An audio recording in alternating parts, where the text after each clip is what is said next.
Bonjour, bienvenue dans ce nouvel épisode de podcast. Je suis Nathalie, By Nat Création. Vous pouvez me retrouver sous ce pseudo-là sur Instagram, sur Facebook, et vous pouvez me retrouver sur Ravelry sous le pseudo By Night tout court. Ici, on parle essentiellement tricot, parfois teinture, parfois un peu couture, puisque je suis teinturière de laine. Professionnelle, je teins de la laine de façon naturelle. Si vous êtes nouveau, nouvelle, bienvenue. J'espère que vous passerez un bon moment. Pour tous les autres, re-bienvenue par ici. J'espère également que vous passerez un bon moment. Un immense merci pour votre présence, votre fidélité. Ceci est l'épisode 102. Voilà. J'avais dit que j'allais essayer d'être un tout petit peu plus régulière qu'en 2023. On ne sait jamais. Voilà, là, ça fait 15 jours que j'ai enregistré. Je réenregistre. Tout arrive, tout arrive. Je suis en train de regarder à côté si j'ai rien oublié de ce que je voulais vous montrer. Voilà, donc ici on va parler tricot. J'ai 3 ouvrages terminés à vous montrer, un nouvel en cours que je n'ai pas pris. Voilà, c'est pas grave. Et ou encore un autre ouvrage terminé. Enfin voilà, bref, j'ai de quoi papoter avec vous. Merci pour vos nombreux commentaires suite à l'épisode précédent. Et ben voilà, on va attaquer le vif du sujet. Voilà, quelques petites nouvelles, tout va bien, il fait tout gris, il y a beaucoup de vent.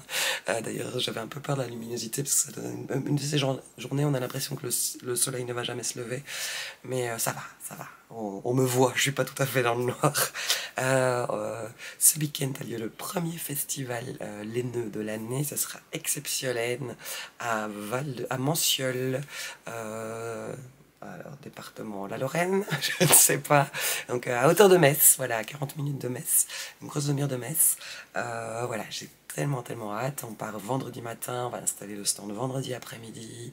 Samedi, dimanche, on va parler laine, tricot, aiguille. On va retrouver les copains, les copines.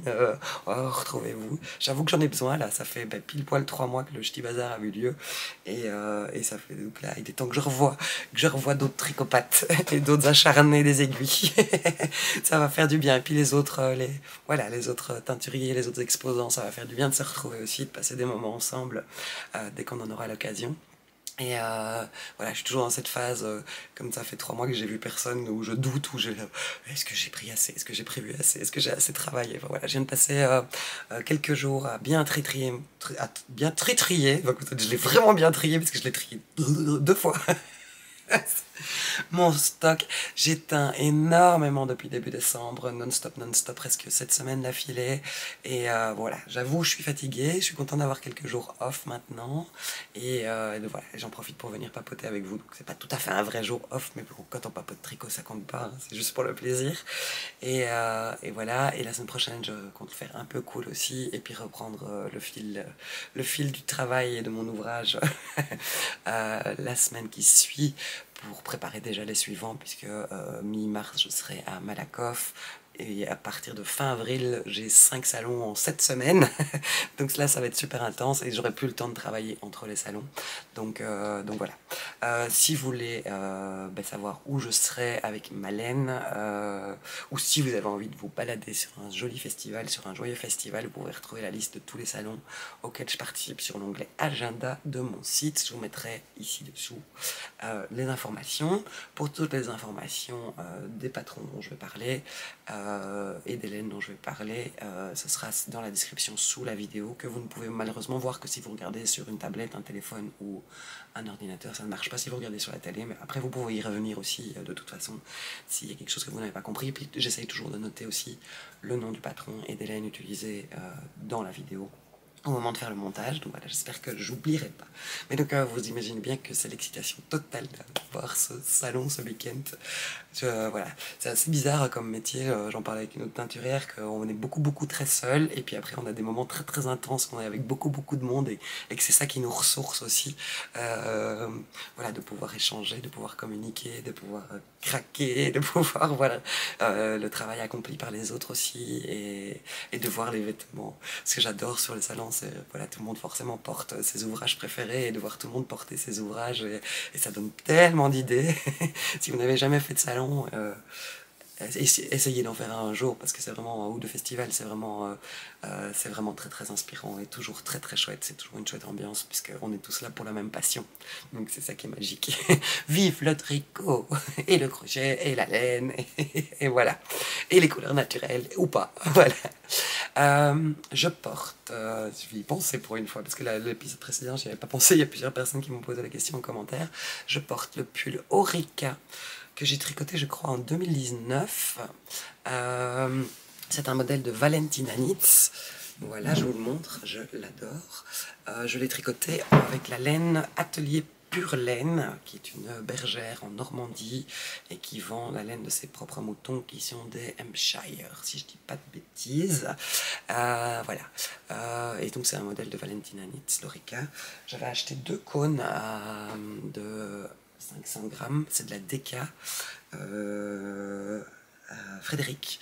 Et donc il me reste toujours un cône qu'un jour je voudrais remettre en écheveau pour le teindre, pour avoir, parce que voilà, c'est une laine que j'aime beaucoup. Après je devrais peut-être lui donner un petit coup de rasoir à l'occasion. Un pull blanc pour moi c'est jamais une bonne idée. Voilà, mais il est parfait pour le moment parce que vous voyez il est très très large. Il fait bizarre, on a un espèce d'hiver avec des soubresauts. Il a beaucoup plu, puis il a fait très beau, très lumineux, très froid, puis il a très fort neigé, et puis là il fait, et puis il a refait très très beau, et là maintenant il est froid, mais c'est bien, c'est normal, et là depuis une semaine il fait entre 10 et 15 degrés, il fait gris, et il y a énormément de vent, et donc en fait il fait ni chaud ni froid, je sais pas comment expliquer, donc un pull en déca mais bien large, c'est parfait, parfait, et donc ce pull, je ne me souviens plus exactement de la construction, mais je crois qu'on commençait par monter ces mailles là, on faisait des augmentations, vous voyez, le long de l'encolure, on faisait des augmentations de part et d'autre de la ligne d'épaule, qui est constituée d'une petite torsade. Et voilà, on fait un high cord le long de l'encolure, mais je crois qu'on le tricote, oui, c'est ça, on le tricote au fur et à mesure. Et voilà, et de ce côté-là, on vient mettre en place ce panneau de torsade, qui est juste asymétrique et qui est vraiment très très canon. Voilà, on vient rejoindre, vous voyez, on commence alors là, cette torsade supplémentaire en croisant les 2 high cords. Voilà, on tricote, je crois, en aller-retour, à mon avis, jusqu'ici, en faisant des augmentations pour faire les manches un peu chauve-souris. Je pense que je l'avais allongé par rapport à ce qui est prévu initialement. Et donc le corps se tricote tout droit et puis on fait des côtes. Et ensuite on va venir relever les mailles des manches et tricoter des manches en côte. Et vous voyez tout le long de la manche, après cette petite torsade, ces mailles croisées nous accompagnent tout le long de la manche. Voilà, c'est un pull que j'aime vraiment beaucoup, que j'aime beaucoup porter, que de temps en temps je me dis que je me referais bien une version en Orion Deka, ma base en BFL Massam, parce que la laine de Frédéric est un peu rigide, et donc du coup avoir une version avec un peu plus de souplesse, mais voilà, j'ai tellement d'autres projets en tête que est-ce vraiment nécessaire d'avoir 2 fois le même. Donc voilà, donc ça c'est pour ce que je porte. On va passer au gilet que je viens de terminer, que je viens de déballer de la serviette de l'essuie. Je suis bête, je peux dire un essuie, dans lequel il séchait pour être mis en forme, pour être bloqué.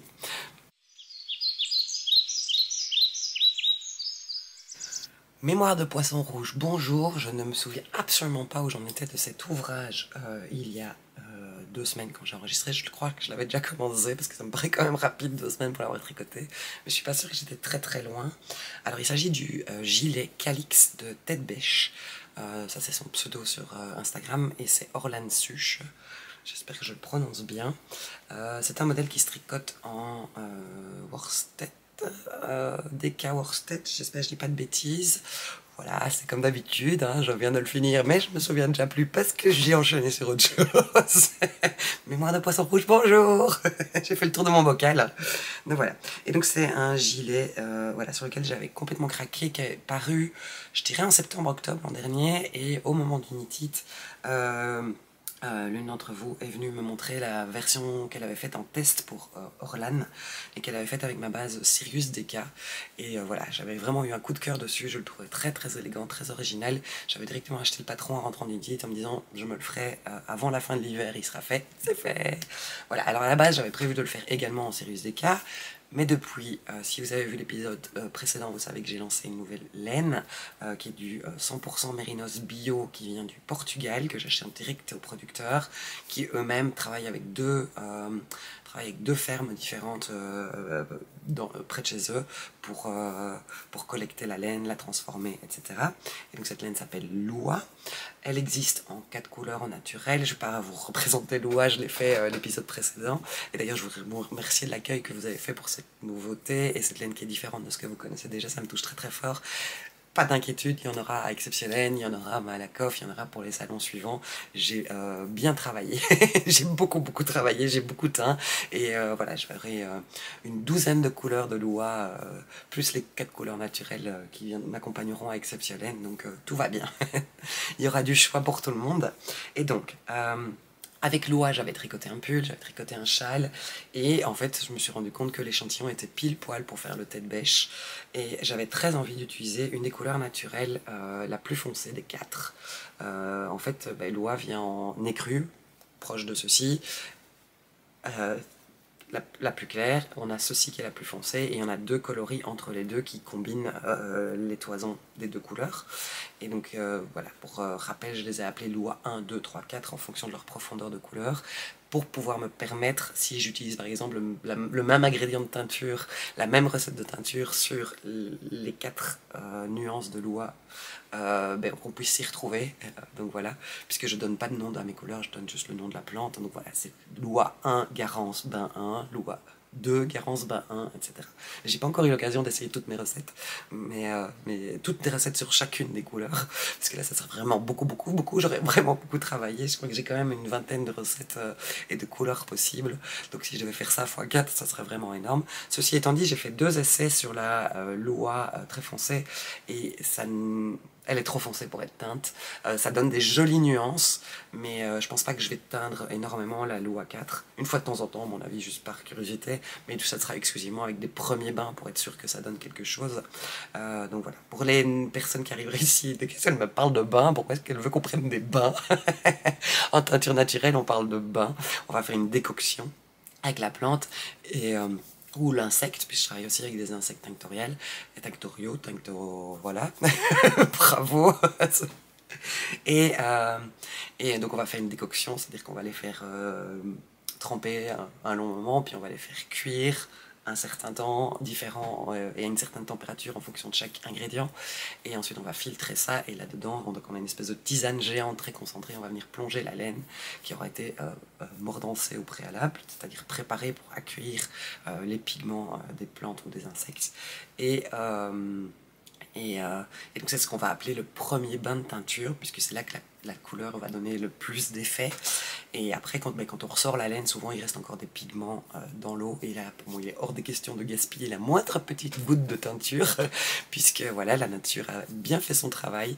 Et donc c'est ce qu'on va appeler un deuxième bain, ou un bain d'épuisement. Et il peut y en avoir 2, 3, 4 en fonction de la quantité de plantes ou d'ingrédients qu'on a utilisés en premier, et de la quantité de laine qu'on a teint dedans. Voilà. Moi j'essaye de minimiser au maximum et d'optimiser au maximum mon travail, dans le sens où j'ai rarement plus que 2 bains de teinture, c'est-à-dire vraiment avoir toute la puissance de la couleur une première fois. Donc par rapport à la littérature, j'ai énormément réduit les quantités que j'utilise, parfois de même de 3/4 dans certains cas, par rapport à ce que voilà, j'ai trouvé dans la littérature, ce que je faisais il y a 7-8 ans, en me disant ok, avec cette recette là j'obtiens 5 bains d'épuisement, mais donc du coup j'ai juste par exemple la Garance, j'avais 5 bains d'épuisement, j'avais la couleur Garance, et puis j'avais 5 variations de orange corail jusqu'au jaune.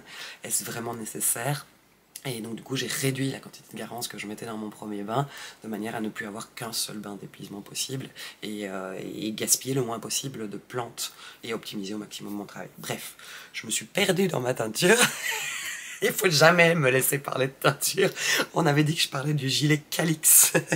Donc le gilet Calix, je l'ai terminé dimanche, donc avant-hier, et donc je l'ai lavé et mis en forme, juste, voilà, je l'ai fait tremper. Comme la laine, voilà, la laine était, donc la laine au naturel que j'ai utilisée n'avait pas du tout encore été lavée, et qu'il y avait encore beaucoup d'huile de filage. J'ai fait 2 trempages avec de l'eau tiède et de l'eau calant, pour bien évacuer un maximum, et pour adoucir la laine, parce que forcément l'huile de filage ça la rend un peu sèche.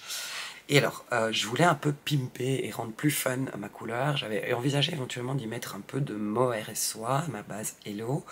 Et mais je me suis dit que ça allait être vraiment très très chaud parce que cette laine est déjà très très chaude et y rajouter encore du Mo RS-Soie, ça serait vraiment trop chaud. Et du coup, j'ai pensé, ben en fait, j'aurais une quantité suffisante pour faire un ouvrage complet si j'y ajoutais mon fil ultra lace qui est du 100% Merino Superwash, qui lui vient du Pérou. Ah oui, mais si j'ai pas le petit fil, je peux pas vous montrer. Qui est un fil ultra ultra fin, en 2 brins. J'ai pas précisé que c'était un seul brin de laine. Voilà, elle n'est pas retordue. C'est ce qu'on appelle une laine single. Voilà. Et donc j'ai tricoté l'oie et mon ultra lace teint en premier bain de carence ensemble, voilà, et vous voyez un peu la différence. Et j'étais très surprise parce que je m'attendais à avoir un résultat chiné, mais je m'attendais pas spécialement à ce que la garance, après cette garance, ce bain de garance était vraiment très très lumineux, à ce que la garance ressorte aussi fort par rapport à la différence d'épaisseur entre les deux fils. Et voilà, suspense, est-ce qu'on a le bon résultat? Bon. Comme toujours, malheureusement, vous avez un tout petit peu trop de contraste à l'écran. Si je vous le mets là, vous avez une bonne idée. On a, vous voyez, vraiment, on a un ouvrage qui est marron foncé avec un effet chiné rouge rouille brique de la Garance. Voilà. Là c'est beaucoup trop contrasté, beaucoup trop lumineux par rapport à la vraie vie, mais voilà. Alors, le gilet Calix, ben, je vais d'abord vous le montrer. Il lui manque que les boutons. Se caractérise par une très jolie torsade qui démarre de l'épaule et qui va suivre complètement les manches. Et on a un profond col V, on a une large encolure en côte, et alors on a également ce panneau de torsade qui vient se répéter sur les deux devants après la séparation des manches et des devants. On va venir monter l'émail de l'encolure, on fait des côtes, j'arrive pas à avoir du net comme il faut, je bouge trop. On va monter l'émail de l'encolure, on va commencer les augmentations du raglan, vous voyez c'est une construction raglan. On a des augmentations de part et d'autre dans nos marqueurs qu'on est venu placer ici. Est-ce que vous les voyez? Voilà, là on les voit. Et dès qu'on a assez de mailles, on met en place le panneau de torsade qui est vraiment très très chouette, qui est tout simple, qui se fait sur 16 rangs. Voilà. Et donc on va augmenter de part et d'autre des manches et des devants du dos, et on va augmenter également le long de l'encolure selon un certain rythme expliqué dans le patron. Quand on arrive à la hauteur préconisée, on va séparer les devants, dos et manches, donc on va réunir voilà, on va mettre les manches en attente et on va continuer les devants sans plus faire d'augmentation au niveau de l'encolure, là ça devient tout droit, et on va venir faire le même panneau de torsade sur les deux devants. Le corps se termine par des côtes 2-2, à part sous la torsade, qui est un système de côtes 3-2. Voilà. Quand le corps est terminé, on va venir relever les mailles tout le long de l'encolure pour faire...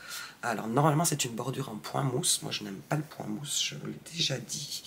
Je suis pas fan du point mousse, je trouve que ça se détend trop facilement et j'avais peur que ça perde de sa tenue, et donc du coup je suis venu faire une bordure en côte 2-2.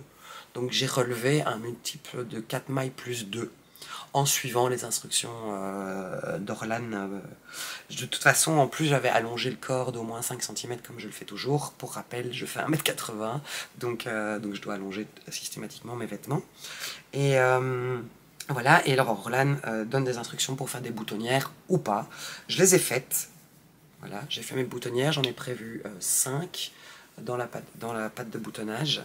Voilà, j'ai pas encore regardé dans ma boîte à boutons si j'avais ce qu'il fallait. J'aimerais bien peut-être des boutons soit rouges, soit en bois. Voilà, mais j'ai beaucoup de boutons récupérés de mes grands-mères, grandes-tantes, arrière-grandes-tantes, donc j'ai de quoi faire à mon avis. Et si je trouve pas, j'ai des mini, comment on les appelle, les mini de Atelier Camelier rouges qui sont canons, ça j'ai déjà regardé, mais ils sont trop petits, et je vois Cécile Atelier Camelier lorsque nous serons à Nitat Motoko en mai, et donc voilà, je verrai si elle en a, si je ne trouve pas dans mon stock de boutons. Les rikiki, elle les appelle, les tout petits, ceux qui font, je crois, 8-10 mm, qui sont bien pour les chemisiers. Donc voilà, donc les modifications. Et ensuite, on va reprendre les manches qui sont en attente et on va les tricoter en reprenant le motif de torsade. en faisant des diminutions sous la manche, parce que la torsade se passe, et on termine par un rang de diminution plus drastique. Vous voyez, il y a un rang de diminution assez fort, et on a un poignet plus étroit qui est lui tricoté en côte de 2. Voilà, donc une manche, l'autre manche. Le tout se tricote en 4,5 et les manches et les côtes en 4. Alors, est-ce que c'est en 3,5 et en 4? Non, je crois que c'est 4,5. Donc ça va assez vite en fait, finalement. J'étais surprise parce que je l'ai tricoté en 2 grosses semaines, quoi. Et il est super douillet, super moelleux. Je ne l'ai pas encore porté, donc ta-da-da-da.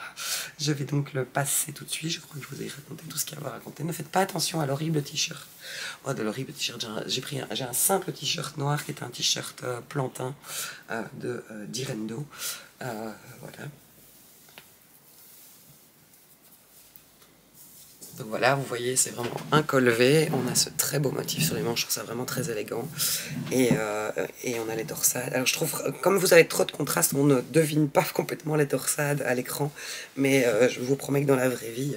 Et alors ce que je trouve génial, c'est que forcément les torsades vont resserrer le tissu. Et donc du coup, en fait, si on le ferme, vous voyez, ça donne un petit côté cintré aux deux devant, que je trouve extrêmement féminin. Vraiment très très beau. J'aurais dû peut-être mettre mes boutons avant. Je devrais sûrement mettre les boutons avant de faire les photos. Donc voilà, le gilet Calix. Voilà. Donc normalement il est prévu pour s'arrêter à peu près à cette heure-là. Moi j'ai bien rajouté tout ça. Mais c'est vraiment lié à ma taille. Pareil pour les manches, je crois que je les ai allongées de près de 10 cm par rapport à ce qui est prévu dans le patron. Voilà. Et le dos est tout simple. On a les augmentations ici, voilà, et vous voyez cette jolie torsade. Je suis vraiment très très contente. Je pense qu'en fait mon idée c'est de la voir plus comme une veste de mi-saison pour les jours où il ne pleut pas. Genre un jour comme aujourd'hui, je peux le mettre comme veste, quoi. Avec un gros châle pour couvrir le col V, parce que j'aime les cols V, mais... En fait, est-ce que j'aime les cols V parce que j'aime pas avoir trop de trucs ras du cou, ou est-ce que j'aime les cols V parce que c'est une excuse pour devoir mettre presque systématiquement 2 châles, un petit pour couvrir et puis un deuxième pour réchauffer.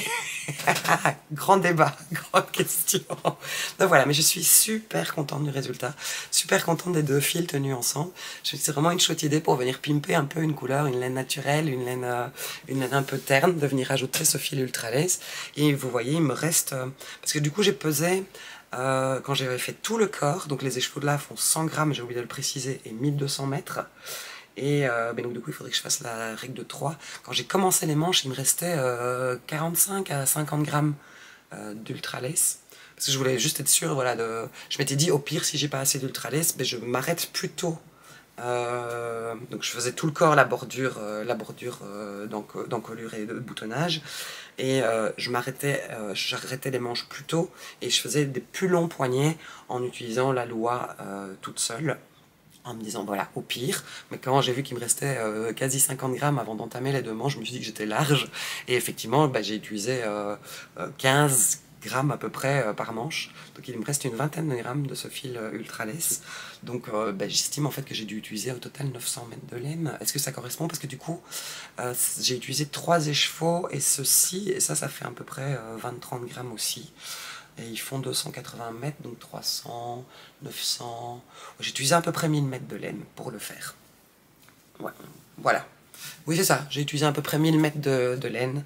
Voilà. Donc en fait, je pense pas que l'ultra lace... J'ai pas remesuré l'échantillon après, mais je pense que pas que le fil d'ultra lace change grand chose à l'échantillon. Et donc voilà. C'est vrai que j'ai pas... Mais par contre, je suis dans les clous au niveau de la taille que j'avais choisie et de l'aisance que j'avais choisi. J'ai quasi pas d'aisance, voilà. Je dois avoir entre 5 et 10 cm d'aisance positive, c'était le but. Donc voilà, le très très joli Calix de Orlan Suche que je viens de finir et que je porte pour la première fois pour vous et pour moi. Alors, autre ouvrage que j'ai terminé, oui, vous n'y échapperez pas, je vais vous parler du Heartwarming Kel. J'ai terminé un 4e bonnet, alors, je ne sais pas si j'avais déjà terminé le 3e, voilà, 4e bonnet pour le Heartwarming Kel. Et Heartwarming Kel, si vous êtes nouvelle sur cette chaîne, les autres vous devez en avoir marre, et c'est depuis 2021. bah oui c'est ça, il y a déjà eu 3 années d'affilée, je vous propose de tricoter solidairement un ouvrage par mois, un bonnet, une paire de gants, un col, une paire de chaussettes, et de un par mois de janvier à octobre, et de me les faire parvenir fin octobre, afin que moi je les transmette à la plateforme de soutien aux réfugiés, qui est un organisme situé à Bruxelles qui aide, encadre, accueille les migrants de passage ou les personnes qui ne sont pas encore prises en charge par les autorités, celles qui n'ont pas encore eu l'occasion de poser leur demande d'asile, voilà, ou ceux qui ne font que traverser la Belgique mais qui ont besoin d'un peu d'aide administrative, un peu de nourriture, un peu de chaleur. Donc voilà, et donc ils sont en demande permanente d'ouvrages bien chauds pour l'hiver, et donc voilà, et donc en 2021, on avait récolté 450 ouvrages, c'était fou. En 2022, on avait atteint presque les 1000, on était 950.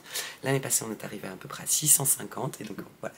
J'ai toujours donc je me dis qu'au total, on a dépassé les 2000 ouvrages qu'on a pu leur transmettre, et je vous jure qu'ils sont accueillis avec joie et bonheur quand je les apporte. Et donc voilà. Donc voilà, je sais pas, cette année, je suis déchaînée, j'ai déjà fait 4 bonnets, en fait, comme je le dis à chaque épisode, le bonnet est devenu mon ouvrage nomade. Je fais beaucoup moins de chaussettes pour le moment, je crois que j'ai 2 paires de chaussettes entamées qui n'ont plus bougé depuis l'été passé, parce que les bonnets j'ai 40 paires de chaussettes, j'ai pas moi besoin à tout prix de chaussettes supplémentaires.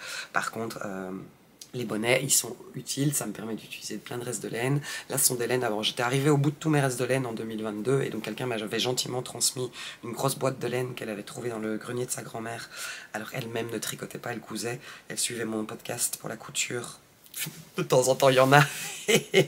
et donc, elle m'avait transmis. Donc, je viens, vous voyez, de terminer la dernière pelote qu'elle m'avait donnée. Que ça a été, voilà, des pelotes d'acrylique Bergère de France, que j'ai tricoté en double avec de la Holzgarn, qui m'a aussi été donnée pour Ardent Amical. Et alors, j'ai terminé avec des restes d'un bonnet que j'ai fait il y a très longtemps pour mon papa, et un bonnet que j'ai fait il y a très longtemps pour ma maman. Voilà. Et j'en ai commencé un autre. Je l'ai pas pris non plus, puisque j'ai pas pris mes ouvrages en cours avec ce mélange-là. Là, j'ai de quoi en faire un bonnet complet. Donc voilà. Et le modèle que j'ai utilisé, c'est un modèle dont je vous ai déjà parlé dans les épisodes précédents. Je l'ai appelé le bonnet Paresse. C'est une recette qui est disponible sur ma page, dans mes projets Ravelry, ou sur mon compte Instagram. Maintenant, je l'ai publié également, la recette. Voilà. Je l'ai appelé Paresse parce qu'on ne fait pas de côte, qu'on tricote tout droit jusqu'à faire les diminutions, et que voilà, c'est facile à transporter et c'est pratique. Donc voilà. Donc si vous souhaitez participer au Ardent Amical, toutes les informations sont sur le site, dans les coulisses Ardent Amical, et vous y trouverez toutes les informations pratiques. Si vous venez me voir sur un festival dans les semaines, dans les mois qui viennent, n'hésitez pas à m'apporter déjà les ouvrages que vous auriez déjà réalisés, ou réaliser juste un petit ouvrage pour le coup, pour venir me l'apporter. Chaque ouvrage compte, chaque bonnet compte, chaque paire de chaussettes compte. Enfin voilà, tout est très très très précieux. Voilà. Prochain ouvrage terminé, c'est un nouveau patron que je viens de publier. Je suis toute excitée, comme à chaque fois, parce que je me suis beaucoup amusée à l'imaginer.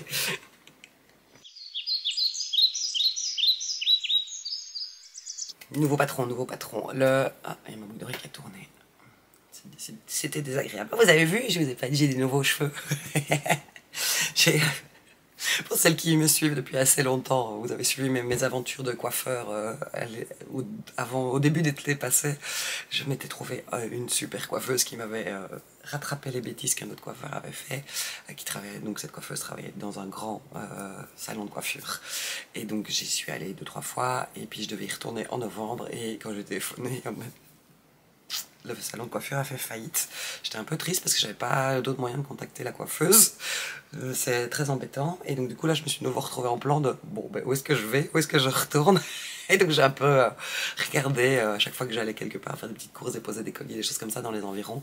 Et voilà, et j'ai trouvé un tout petit salon de coiffure super mignon qui est tenu par une nana toute seule, qui doit avoir quoi, 32-33 ans, qui a travaillé très longtemps à Bruxelles et puis qui est venue ouvrir son propre salon de coiffure. Je le sais que parce qu'on a beaucoup papoté. Et voilà, je suis un peu arrivée chez elle, donc j'avais les cheveux qui ressemblaient plus à grand chose, qui m'arrivaient à peu près à cette longueur là, et je lui ai dit bah écoutez, voilà, faites ce que vous voulez, je veux juste que ce soit pratique, je dois pas les lisser, pas les sécher, rien faire du tout. Pour info, j'ai une bande là-bas derrière qui n'a pas la même texture que le reste et qui a toujours l'air décoiffée. Et voilà, et je voudrais quand même garder un minimum de longueur. Et donc elle me fait ça, et j'ai que des compliments, et je suis très contente, c'est très très chouette, je trouve ça très dynamique, c'est très pratique. Donc voilà, je me suis toujours imaginé plus âgée avec les longs cheveux blancs qui me tomberaient jusque sous les fesses. Mais voilà, mes cheveux poussent très très très lentement, je suis pas sûre que ça arrive un jour. Parce que pour le moment, j'arrête pas de réduire la longueur. Mais voilà, je suis assez contente du résultat, ça change. De temps en temps, je suis encore un peu surprise sur « Oh, c'est ma tête !» Parce que derrière, ils sont vraiment beaucoup plus courts. Et ben voilà, comme ils ondulent maintenant là-bas derrière, ça fait... Mais elle a travaillé exprès en donnant du volume à l'arrière. Et voilà, bon, bref. On est là pour parler tricot, on n'est pas là pour parler coiffure. Nat, qu'est-ce que tu fais? Qu'est-ce que tu fais? Bon, le châle Majesty. J'en ai deux. J'en ai deux, je vais vous montrer le modèle que vous avez vu déjà si vous me suivez sur Instagram ou si vous avez reçu ma newsletter. Le châle Majesty, je voulais créer un châle un peu mi-saison, qui soit bien ample, bien enveloppant, qui soit très très fun à tricoter et assez dynamique à tricoter. Et je voulais utiliser ma base Pollux qui est 100% laine des hauts plateaux péruviens. Donc c'est Highland Peruvian Wool. C'est une race hybride entre le Merino et le Corriedale. Et ça fait une laine qui est vraiment très agréable, que je trouve, voilà, c'est une laine non superwash, non traitée, que je trouve très agréable, très moelleuse. Elle est rustique sans être piquante, elle est vraiment très douce. Voilà, si je compare, la Loa est plus piquante, la laine d'Atelier Pure Laine est sûrement plus piquante. Moi je trouve la Pollux vraiment très très agréable. Si vous me suivez depuis assez longtemps, vous savez que j'ai tricoté l'année passée le pull Drawing, qui est donc un pull avec beaucoup de fleurs. Si vous me suivez sur Instagram, vous l'avez sûrement vu, je le porte tout le temps sur toutes les photos. Je crois que ça doit être le truc qui est le plus vu sur ma page. Voilà, avec cette laine que j'aime beaucoup. Et c'est une laine qui fait 350 mètres pour 100 grammes, mais elle est tellement gonflante qu'elle rentre presque dans un échantillon de DK. Donc voilà, donc je me suis dit je peux partir sur vraiment un grand châle enveloppant, jouer sur les couleurs, jouer sur les matières, jouer sur les textures, et jouer aussi sur la forme du châle. Et donc le résultat est un châle complètement asymétrique, triangulaire, que voici. Et donc il fait 2 mètres d'envergure et il fait 90 cm de haut. Donc voilà. Il est facile à tricoter, je pense. Les points utilisés sont simples. Et voilà, si vous avez déjà fait des mailles en droit, des mailles envers, des augmentations et de jetés, a priori, vous pouvez le tricoter. On va le commencer par la petite pointe ici au-dessus. Comme d'habitude, on va faire un petit gardeur tab, c'est-à-dire qu'on va tricoter une toute petite bande de point mousse. On va venir relever les mailles sous la bande et le rang de montage, et c'est ça qui va nous permettre de démarrer les augmentations. Donc vous voyez, on a les mailles de bordure, le long de la maille de bordure on a une augmentation, le long de cette maille de bordure on a une augmentation, et là on a des augmentations de part et d'autre d'une petite torsade maille croisée, qui est le centre du châle, qui vient faire l'épine dorsale du châle. Voilà, et on a un point texturé, voilà, qui est juste un jeu de mailles en droit et de mailles en vert. Et alors vous le voyez, donc c'est asymétrique dans le sens où je vous fais faire plus d'augmentation de ce côté-là que de ce côté-là, pour justement créer cette asymétrie. Après un petit moment, on va venir apporter la deuxième couleur, on va venir faire une petite rayure de dentelle, toujours en travaillant l'asymétrie. Toutes les instructions sont écrites rang par rang ou sous forme de diagramme. Ensuite, on refait une section de points texturés, une nouvelle section avec plus de dentelle, et ensuite on va venir travailler uniquement, vous voyez là, on a les rayures de dentelle, et en fait on va venir travailler avec le coloris contrastant cette dentelle-ci avec un jeu de rangs raccourcis. N'ayez pas peur des rangs raccourcis, je vous donne toutes les instructions, on va tricoter jusqu'à un certain point, et là je vous dis jusqu'à un certain point. A priori là on va tricoter jusqu'au bout en suivant le motif de dentelle. Ensuite on va venir faire demi-tour et au retour on va venir placer un anneau marqueur. On tricote le rang retour, on refait un rang en droit jusqu'à l'anneau marqueur, et là on refait demi-tour, et ainsi de suite, on va venir déplacer son anneau marqueur. Donc on ne doit jamais réfléchir où s'arrête et où recommence le rang raccourci, puisqu'on déplace son anneau marqueur sur chaque rang en vert pour venir le repositionner. Et en fait, avec le jeu des augmentations et de rangs raccourcis, on vient rattraper le nombre de mailles. Donc le nombre de mailles de ce côté-ci et de ce côté-là, à la fin des rangs raccourcis, est le même. Et on va terminer le châle par une toute petite bordure avec un rang de pointe, enfin une section de rang texturé et une section de dentelle. Et cette dentelle, quand on va venir la bloquer, on épingle chaque petite pointe de la dentelle et ça vient former les petits picots là le long. Voilà. Et donc ça donne un très grand châle, très enveloppant, avec une forme originale, mais qui reste pratique à porter, et qui reste pratique, voilà, et qui est très amusant à faire, parce qu'en fait c'est très dynamique, et aucune section n'est très très longue, voilà, même si à la fin, pour les deux derniers rangs, les deux dernières sections, on a pas mal de mailles sur ces aiguilles, les rangs sont, enfin voilà, les sections sont très très courtes, on n'a plus que 2 fois 4 rangs à tricoter, donc, voilà. Et donc forcément, il se porte, par exemple, avec mon gilet Calix, avec mon gilet Calix, voilà, on le porte en mode foulard, et on a tous les motifs, on a la dentelle, on a le point texturé, on a cette ligne centrale qui vient un peu tourner sur le devant. Voilà, voilà. Moi, vous le savez, j'aime aussi énormément porter les châles comme un châle, c'est-à-dire sur mes épaules. Oh là là, ça va être chaud, hein, donc voilà. Et donc, quel que soit le côté qu'on choisit, il se passe quelque chose. Et ça permet aussi, de la façon dont on le positionne, on va pouvoir jouer sur la symétrie et pouvoir positionner la pointe du châle d'une façon ou d'une autre. Voilà, le châle Majesty. Majesty, c'est une chanson du groupe suédois Madrugada. Je donne très régulièrement, quasi pour la totalité de mes patrons ont des noms de morceaux que j'aime beaucoup, et la voix du chanteur de Madrugada, je crois que c'est une voix qui me touche très fort. Voilà.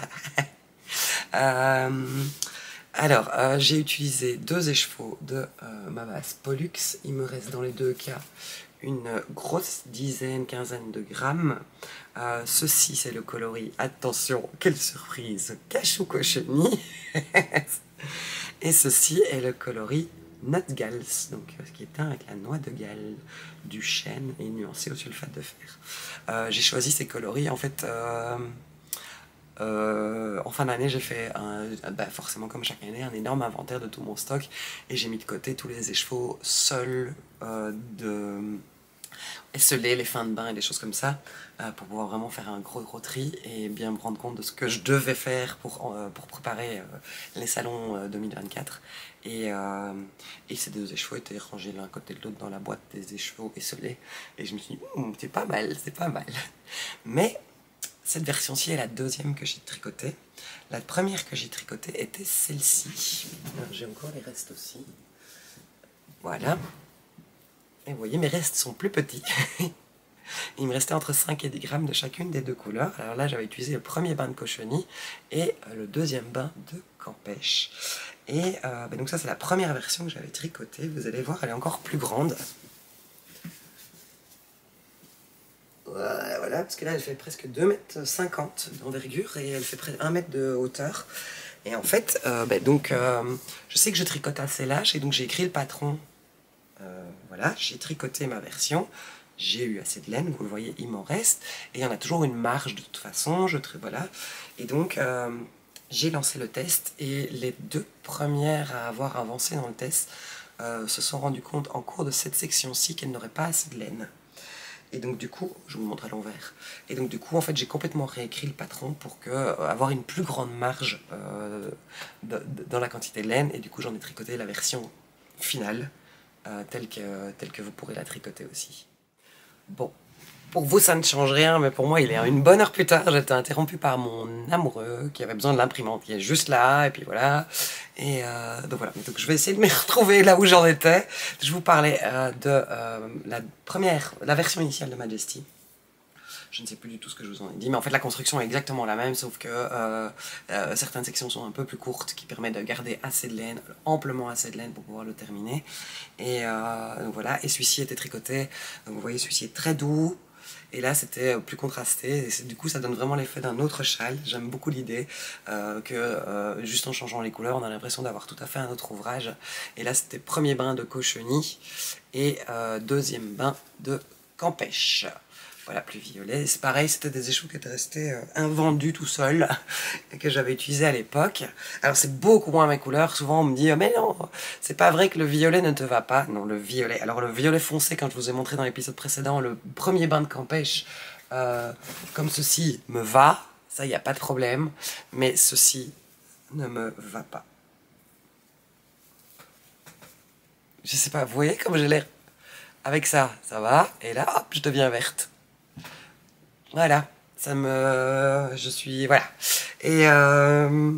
mais voilà, mais donc j'avais choisi ces couleurs-là parce que ça changeait un peu de ce que j'ai l'habitude de porter.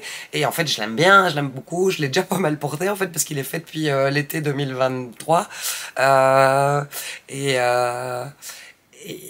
oui, c'est ça, je crois que je l'ai même tricoté au printemps l'année passée. Puis après, j'ai pas eu le temps, avec les préparations de tous les salons d'automne, d'écrire, de finaliser l'écriture du patron, etc. Et donc, je l'avais reporté pour ce début d'année.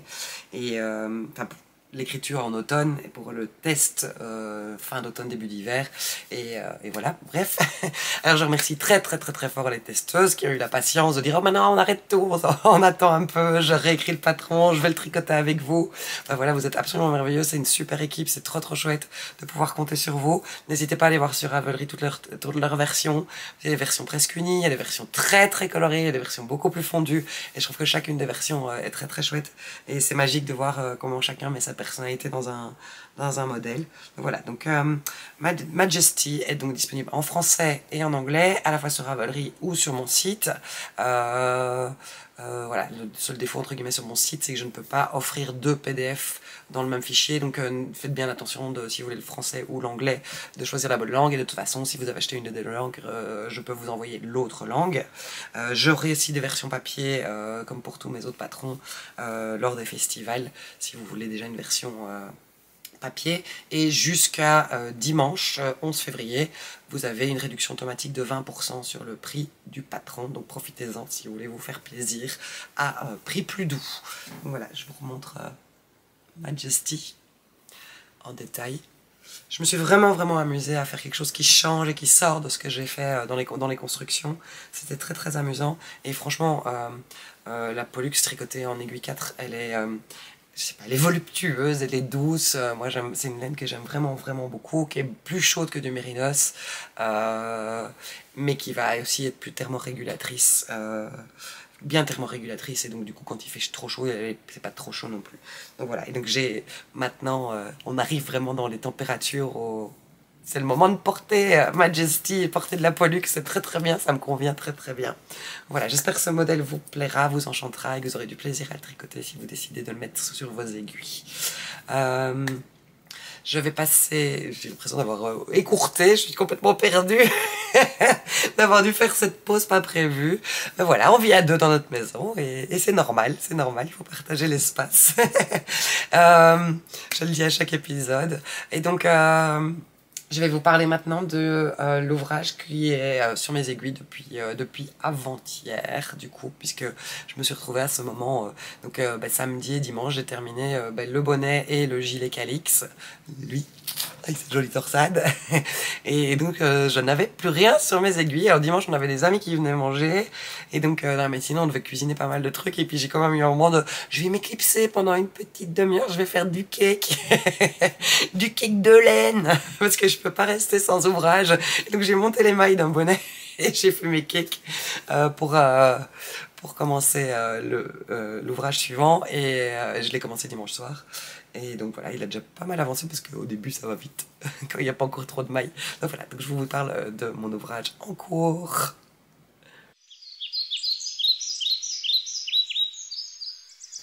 Ouvrage en cours. Alors c'était un petit casse-tête. Ah oui, c'est vrai, j'aurais pu être un peu maline et préparer ce que je voulais vous montrer. On va papoter pendant ce temps-là.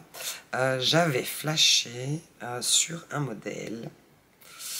Ah ben voilà, je suis déjà sur Ravelry sur mon téléphone. J'avais flashé sur un modèle de grand gilet cap qui est sorti assez récemment, qui est une création de Agionite. Et c'est la cape Uma. U2MA, parce que vous allez voir quelque chose, vous voyez. Donc c'est une espèce de long gilet qui va jusqu'à la longueur qu'on veut en fait, puisque forcément elle dit si vous voulez la longueur normale ou la version longue, il vous faudra autant de laine.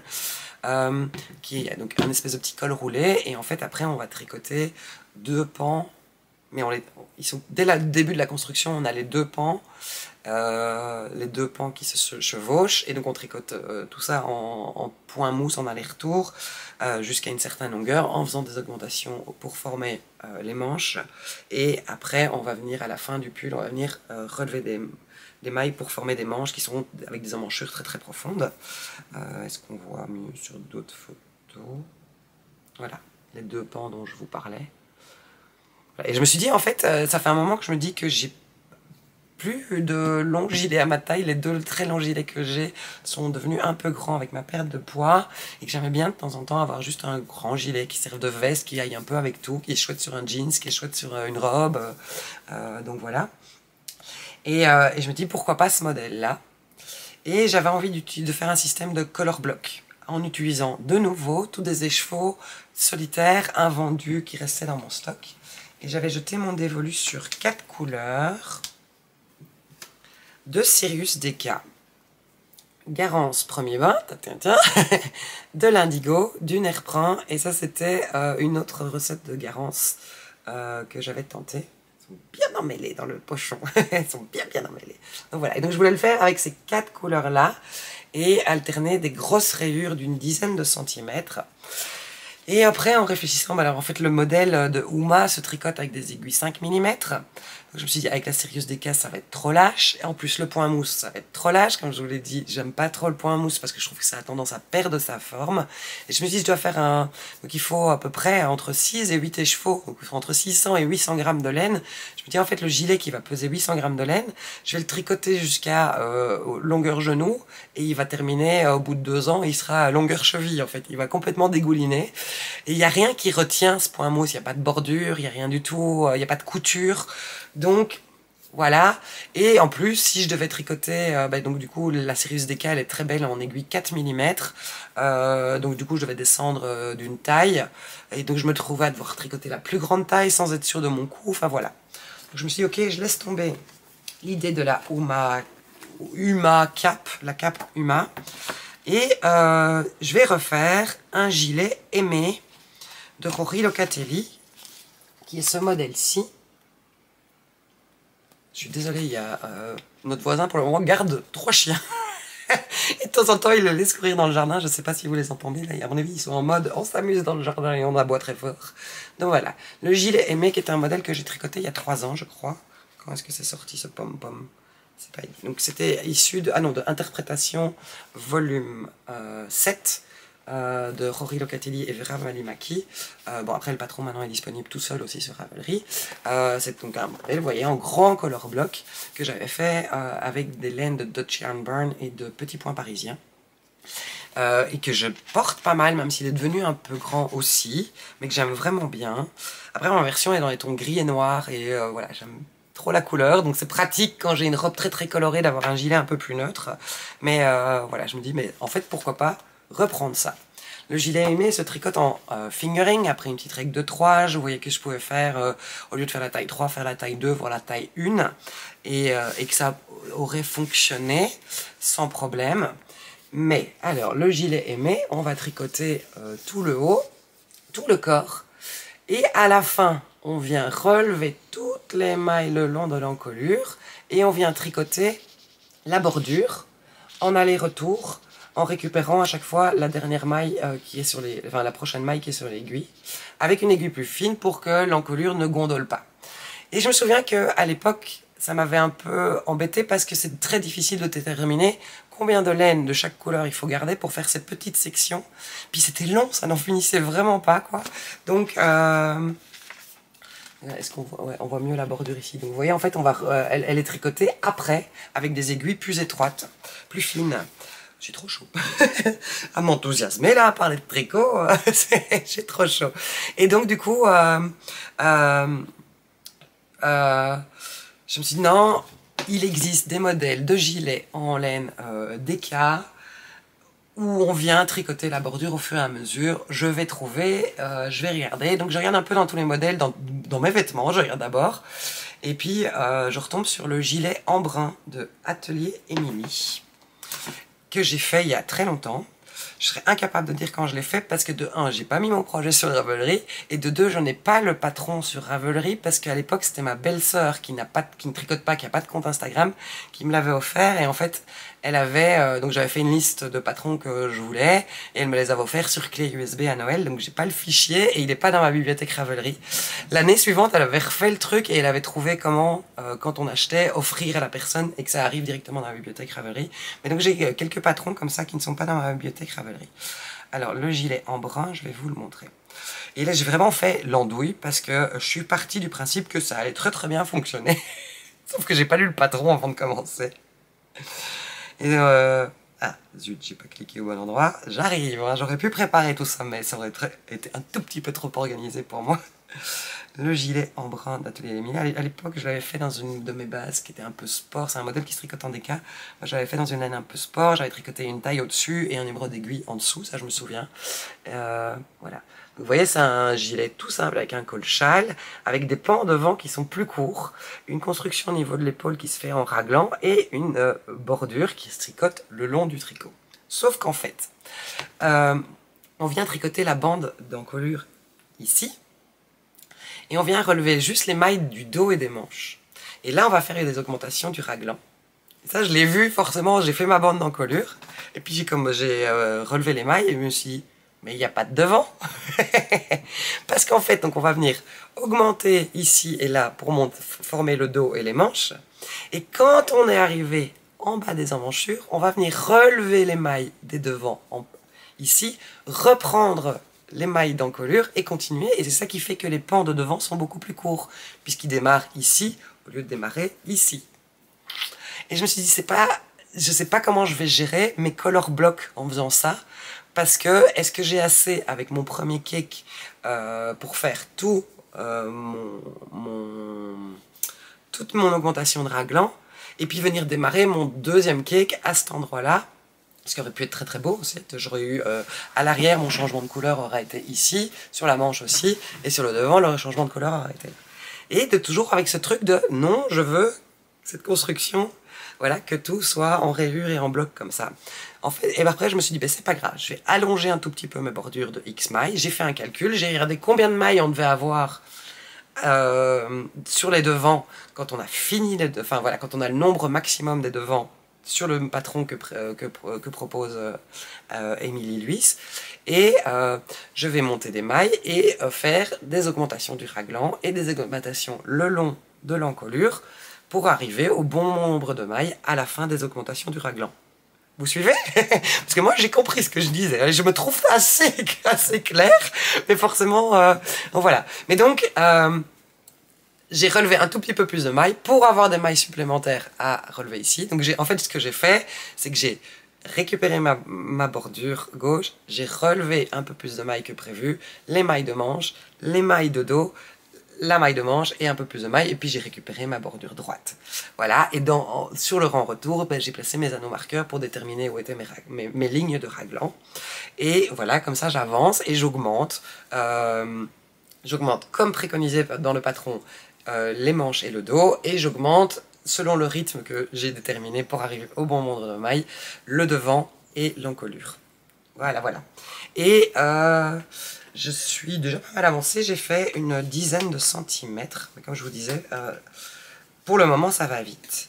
Et alors, la bordure est très chouette parce qu'elle est formée d'un petit taille corte, et puis après on a un jeu de côte 3-1. Voilà, ça c'est la bordure. Et ben, vous voyez, ça gondole un peu pour le moment, mais je crois que mon aiguille est pile poil la bonne taille. Comment je vous montre? Comment je vous montre? Donc j'ai mis vous en doutez, j'ai mis la Garance près de mon visage, c'est une couleur qui me va bien. Puis je voulais quelque chose de lumineux. Donc voilà, et donc si je tiens voilà, mon épaule, j'ai ma bordure, j'ai mon devant qui est en train de se créer, j'ai les mailles du raglan de part et d'autre desquelles on vient faire les augmentations, ma manche, raglan, les mailles du dos, l'émail de raglan, les manches, etc. etc. et j'ai fait le tour. Et donc là, en fait, dans le patron de Rory, les rayures font 11 cm. Et donc, je crois que c'est ce que je vais faire aussi. Je crois que je suis à 9. Donc, je vais encore faire 2 cm. Et puis, je vais passer... Je n'ai pas encore décidé, en fait, si je faisais ça. Parce que l'idée, après, c'est de pouvoir suivre les couleurs. J'ai pas envie de faire un foncé, un clair, quoique c'est pas mal. J'aime beaucoup Nerprend et Garance l'un après l'autre aussi.